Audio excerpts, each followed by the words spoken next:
Yeah, playing with the lighting has been a gas. Boy, I had some trippy lighting earlier today when I just first checked this video. But meanwhile, I found a couple of interesting documents on my desk this morning.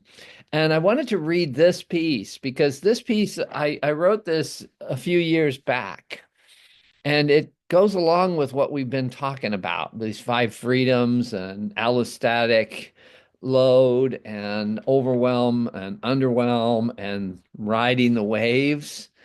And so this point, this little essay here is called the center. The deepest point in a sphere is its center. It could be suggested that the center point of the sphere represents or even is the most powerful focal point of the sphere's presence. The center either holds the entire sphere together, or it is at least the focal point that lies equidistant to all aspects of the sphere. Now, given these ideas, it would appear that this deepest center point of the sphere is actually the highest height of the sphere's power and presence. So, in the words of Meister Eckhart, if you would go higher, go deeper. Plumb the depths of your inner being and reach your centermost aspect, and you may find your higher self. Of course, this is a simple concept. It may be obvious to many. Still, others may find it completely inscrutable. The question arises, am I a sphere? Perhaps I have a sphere of influence. Perhaps the center does not always seem to hold. Perhaps I offer a kind of wobbly center. I'm willing to be pulled off center in the face of external winds, pressures, or invitations. Remember FOMO? Oh, yeah, that's a big motivator, right? Some external thing is going to pull you off your center. Here's the crux. The crux of the matter revolves around whether I have actually found my own personal center or whether I have come to distrust it and look rather for a stronger, more powerful center outside myself.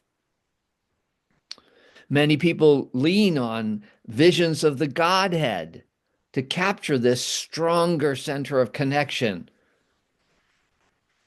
So here we are. Will we be like Sinclair Lewis's Babbitt, who has no original ideas of his own, but rather takes all his positions from the Sunday opinion columnists in his local newspaper? Shall we rather dive deeper to discern for ourselves the center of our own being, and thus all things that surround us? Will this throw us off in our interrelationships with others who may differ in their take on the realities of the day? Or will it strengthen these relations? I've often thought that if I cannot firmly and clearly stand in who I am, fully and solidly in my own place and sensibility, then who am I to be in relationship? Shall I simply disappear into other person's will, into the other person's viewpoint? Or shall I hold on to my own and gamely share presence with them? Gamely sharing presence with them. Oh, for this, it's good to have a felt sense of bodily alignment. Am I rigidly upright or flexibly upright? Do I have the ability to sway comfortably around a firm axis? Or am I more like a fart in the wind, as my ex-wife used to say, a gaseous bubble afloat on the breeze with no discernible center to hold, dissipating precipitously into the field of my surroundings? Now, the human form hardly appears spherical, though some do seek to approximate this in their rotundity. Rather, we seem a stacking of bones, sometimes vertical, sometimes horizontal, with several centers. The stacking of our own spherical aspects shows up along the verticality of the spine, right?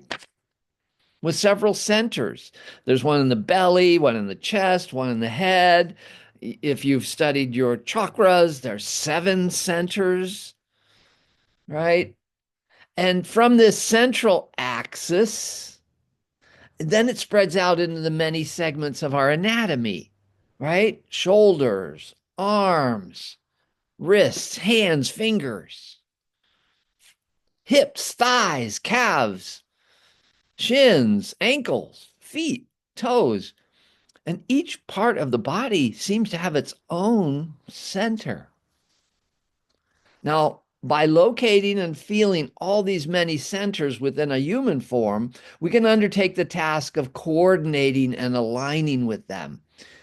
Here, various tendencies and propensities move us either toward or away from various stimuli.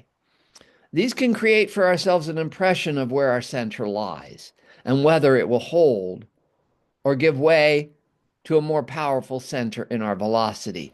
So one thing I like to do, for instance, with this one, I've shared this with you before, that central axis, right? If you lean right, lean left, lean right, lean left, and I may be backwards on your screen, I don't know, but you're leaning from one side to the other, from one side to the other, then from front to back, front to back, front to back. And what you're doing is you're kind of echolocating, where's my center? Oh, the center. It's neither right nor left. It's neither front nor back.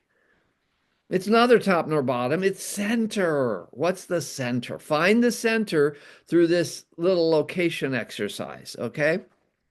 So going on from there, the surfer well knows the power of ocean waves and has to stay centered to ride those waves. The rock climber knows well the powerful pull of gravity and has to stay centered and clinging to that rock so as not to fall. The most skillful humans embody an ability to align themselves with the forces that surround them, yet they don't sacrifice their own center in the process. This is my contemplation today, springing forth from this symbol of the sphere, with a strong center at the core, defining the central locus of power and focus. The world turns in its orbit around the sun. The moon cycles in synchrony with the earth. We humans shuttle and halt along the fault lines of our being. We move forward with as much grace and ease as we can muster as we hold our place within the great round of life. The center. So that's the importance of the center. Hold on to it. Will it hold? Will it wobble? Be aware of it. That's the first thing, is awareness. And this relates to those 5 freedoms and that intensification and de-intensification cycle. Hold on to your center of gravity despite the many forces that surround you. All right, have a great day. Enjoy whatever activities you're engaged in.